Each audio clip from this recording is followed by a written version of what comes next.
Hi all, welcome back to Shaya's Kitchen. இன்னைக்கு நம்ம ஷாயாஸ் கிச்சனில் பார்க்க போகிறது ரொம்பவே டேஸ்டியான ஜூஸியான அதே டைம் ரெஸ்டாரண்ட் ஸ்டைலில் கிடைக்கிற மாதிரியே ரசமலாய் வீட்டில் எப்படி செய்கிறது அப்படிங்கிறது தான். ரசமலாய் பர்ஃபெக்டாக பண்ணுறதுக்கு அதே மாதிரி கடையில் கிடைக்கிற மாதிரியே பண்ணுறதுக்குள்ள எல்லா டிப்ஸையும் இந்த வீடியோவில் சொல்லியிருக்கேன். ஸோ ஸ்கிப் பண்ணாமல் ஃபுல்லாக பாருங்கள். ஃபஸ்ட்டு ரசமலாய் எப்படி செய்கிறது அப்படின்னு பார்த்துடலாம்.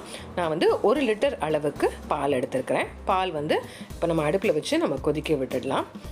இந்த பால் வந்து நம்ம நார்மலாக காய்ச்சுவோம் இல்லையா, அதே மாதிரி காய்ச்சினா போதும், ரொம்ப வத்த விடணும் அப்படின்ற அவசியம் இல்லை. இந்த ஸ்டேஜில் நம்ம ஒரு எலுமிச்சம்பழம் எடுத்துக்கலாம். எடுத்துகிட்டு அதோட ஜூஸை வந்து நம்ம புழிஞ்சு வச்சுக்கலாம். இப்போது 2 டேபிள் ஸ்பூன் அளவுக்கு எலுமிச்சம்பழம் அப்படின்னா அதோட 1 டேபிள் ஸ்பூன் அளவுக்கு தண்ணியும் சேர்ந்து கலந்துக்கலாம். நம்ம இப்போ கொதிக்கிற பாலில் நம்ம எடுத்து வச்சுருக்கிற எலுமிச்சம்பழம் ஜூஸை ஆட் பண்ணிக்கலாம். ஆட் பண்ண உடனே பால் வந்து உடஞ்சி அந்த மாதிரி தெரிய ஆரம்பிக்கும். ஒருவேளை உங்களுக்கு வந்து அந்த மாதிரி தெரியலை அப்படின்னா நீங்கள் வந்து ஹை ஃப்ளேமில் வச்சு இன்னும் கொஞ்சம் எலுமிச்சம்பழம் ஜூஸ் ஆட் பண்ணிங்கன்னா கண்டிப்பாக பால் வந்து இந்த மாதிரி திரிஞ்சு பன்னீர் செய்கிறதுக்கு கரெக்டாகிடும்.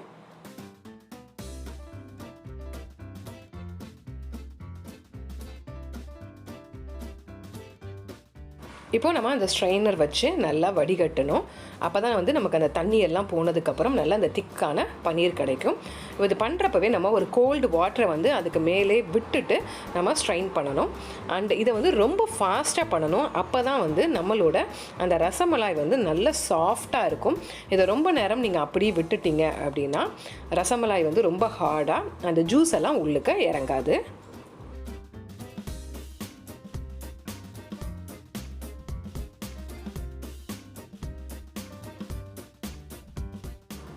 இன்னும் மீதமாக இருக்க தண்ணியை நம்ம ஸ்ட்ரெயின் பண்ணுறதுக்காக நல்லா வந்து ஒரு நல்ல ஒயிட் கிளாத்தை நம்ம கிச்சன்லலாம் யூஸ் பண்ணுவோம் இல்லையா, அந்த மாதிரி ஒரு ஒயிட் கிளாத் எடுத்துக்கோங்க, ஒரு காட்டன் கிளாத்து. அதில் வந்து நம்ம வந்து பன்னீரை வந்து அந்த ஆட் பண்ணிவிட்டு இந்த மாதிரி கையை வச்சு ஸ்க்வீஸ் பண்ணுங்கள். அப்போ தான் நம்ம இருக்கிற எக்ஸ்ட்ரா தண்ணி எல்லாமே வெளியாயிடும். வீட்டிலே பன்னீர் எப்படி செய்கிறது அப்படிங்கிற வீடியோ நம்ம ஏற்கனவே நம்ம சேனலில் போட்டிருக்கோம். அதை டிஸ்கிரிப்ஷன் பாக்ஸில் கொடுக்குறேன், நீங்கள் அதையும் பார்த்துக்கோங்க. இப்போ நம்ம அந்த பன்னீருக்கு மேலே நம்ம ஏதாவது கொஞ்சம் வெயிட்டான பொருள், இப்போ நம்ம வந்து ஸ்ட்ரெயின் பண்ணி வச்சுருக்க அந்த தண்ணி இருக்குது இல்லையா, அதையே நம்ம மேலே வச்சிடலாம். இதை அப்படியே வந்து ஒரு அரை மணி நேரம் வந்து ரெஸ்ட் பண்ண விட்டுடலாம். இதே டைம் நம்ம ரசமலாய்க்கு தேவையான ரப்டி எப்படி செய்கிறது அப்படின்னு பார்த்துடலாம். 1/2 லிட்டர் அளவுக்கு பால் எடுத்துருக்கிறேன். இது வந்து நான் ஏற்கனவே காய்ச்சி வச்ச பால். இதோட நமக்கு விருப்பமான நட்ஸு, அதாவது முந்திரி பருப்பு, பாதாம் பருப்பு, அப்புறம் பிஸ்தா பருப்பு, இதெல்லாம் வந்து நம்ம சேர்த்து கொஞ்சம் நல்லா நீல வாக்கில் கட் பண்ணி அந்த பால் கொதிக்கிற பாலோட ஆட் பண்ணிக்கலாம். ஒரு 2-3 நிமிஷம் இது கொதிச்சா போதும். அதோட நான் 1/4 கப் அளவுக்கு சுகர் எடுத்துருக்கிறேன். உங்களுக்கு இன்னும் தித்திப்பாக வேணும்னா கூடவே எடுத்துக்கலாம். இப்போது சுகர் வந்து கரையிற அளவுக்கு நமக்கு கொதிக்க விட்டால் போதும். இந்த டயத்தில் நான் வந்து கொஞ்சமாக yellow colour food colour add பண்ணியிருக்கேன்.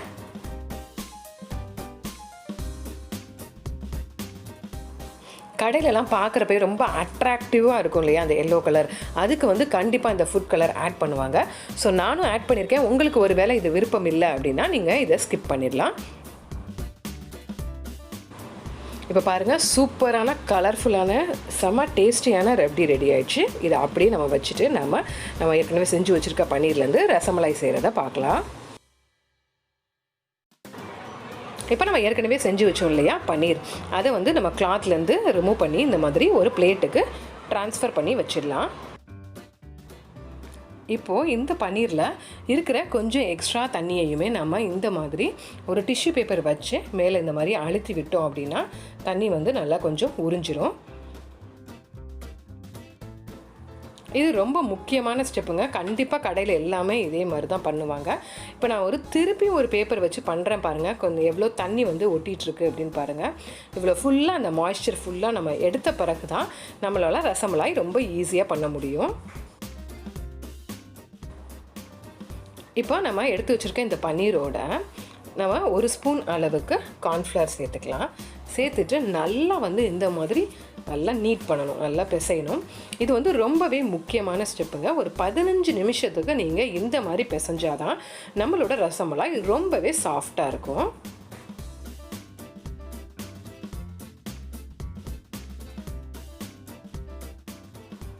இப்போ நம்ம இந்த கார்ன்ஃப்ளவர் ஆட் பண்ணுறோம் இல்லையா, அதுவுமே வந்து அந்த பன்னீரில் இருக்கிற எக்ஸ்ட்ரா தண்ணியெல்லாம் உறிஞ்சுறதுக்கு தான். ஸோ நல்லா நம்ம இந்த மாதிரி பிசைஞ்சு எடுத்துக்கலாம்.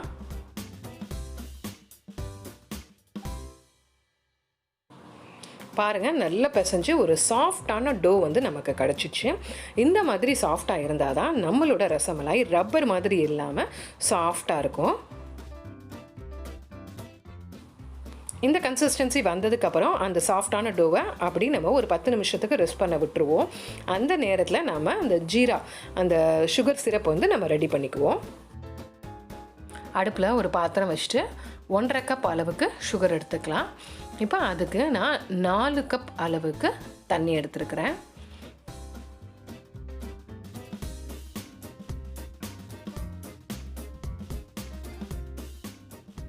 இந்த அளவு வந்து ரொம்ப முக்கியமான அளவுங்க. ஸோ கண்டிப்பாக கரெக்டாக நோட் பண்ணிக்கோங்க. இந்த அளவு வந்து தண்ணியோட அளவு ரொம்ப கம்மியாகவோ இல்லை கூடவோ இருந்துச்சு அப்படின்னா நம்மளோட அந்த ரசமலாய் ஒழுங்காக வேகாது, அது ரப்பர் மாதிரி ஆகிடும்.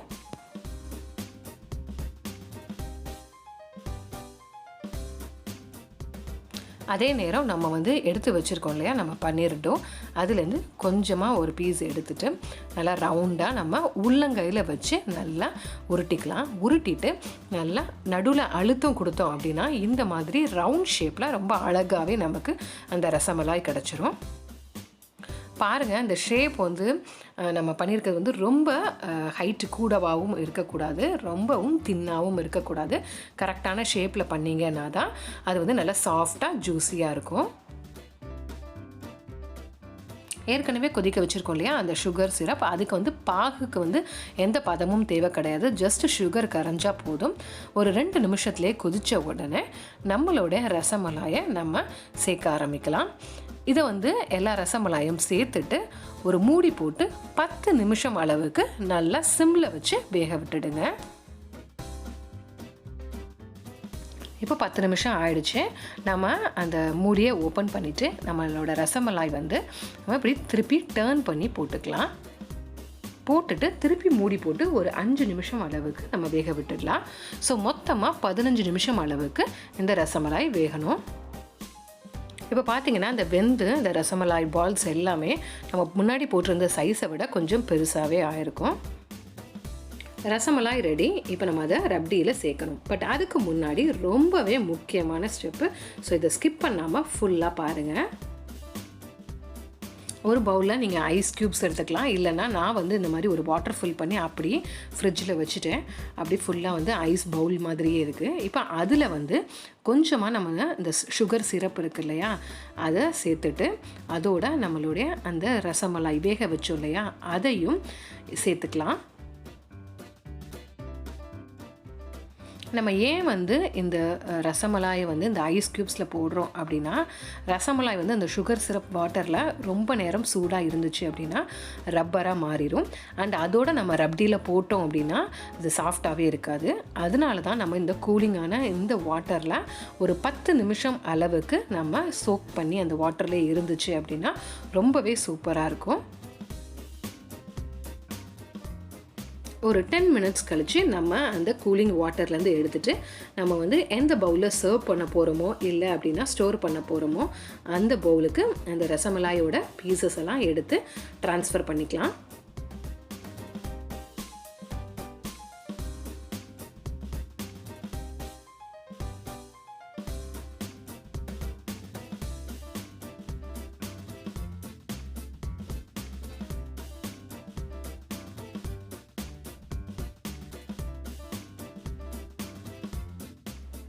பாருங்கள், அவ்வளோதான், எல்லா ஸ்டெப்ஸும் முடிஞ்சாச்சு. நம்மளோட ரசமலாய் ரெடி ஆயிடுச்சு. இப்போ இந்த ரசமலாய்க்கு மேலே நம்ம செஞ்சு வச்சுருக்க ரப்டியை அப்படி மேலே வந்து ஊற்றிடலாம். இப்போ பாருங்கள், ரசமலாய் ரொம்பவே சூப்பராக இருக்குது. பட் நம்ம இப்போவே இதை சர்வ் பண்ண போகிறதில்ல. ஒரு 5 to 6 hours வரைக்கும் நல்லா வந்து அப்படியே ஸ்டோர் பண்ணிவிடுங்க. நீங்கள் ஃப்ரிட்ஜில் வச்சு சர்வ் பண்ணாலும் ஓகே. அப்படி விட்டுட்டு நம்ம ஒரு 6 hours கழித்து எடுத்து பார்த்தோம் அப்படின்னா சூப்பரான எம்மியான டேஸ்டியான ரசமலாய் ரெடி. பார்ட்டிஸோ இல்லை ஃபெஸ்டிவ் டைமோ இல்லை கெட் டுகெதர்ஸோ இந்த மாதிரி ஒரு ஸ்வீட்டான ரசமலாயை ஒரு டெசர்ட்டாக வைங்க. கண்டிப்பாக வந்திருக்கிற கெஸ்ட் எல்லாருமே உங்களை ரொம்ப பாராட்டுவாங்க. இது சின்னவங்கலேருந்து பெரிய வரைக்குமே ரொம்பவும் பிடித்தமான ரொம்ப ஹெல்த்தியான, அதாவது ஒரு ப்ரோட்டீன் ரிச் ஒரு டெசர்ட்னே சொல்லலாம். ஸோ கண்டிப்பாக இந்த டெசர்ட்டை நீங்களும் வீட்டில் ட்ரை பண்ணுங்கள். ட்ரை பண்ணிவிட்டு எப்படி வந்திருக்கு அப்படின்னு எங்களுக்கு கமெண்ட்டாக பதிவிடுங்க. இந்த ரெசிபி உங்களுக்கு பிடிச்சிருந்துச்சுன்னா லைக் பண்ணுங்கள், உங்கள் ஃப்ரெண்ட்ஸ் அண்ட் ஃபேமிலிஸ் கூட ஷேர் பண்ணுங்கள். ஷயாஸ் கிச்சனை இதுதான் நீங்கள் ஃபர்ஸ்ட் டைம் பார்க்குறீங்க அப்படின்னா சப்ஸ்கிரைப் பண்ணுங்கள். கூடவே உள்ள பெல் நோட்டிஃபிகேஷனில் ஆல் அப்படின்ற சிம்பலையும் கிளிக் பண்ணுங்கள்.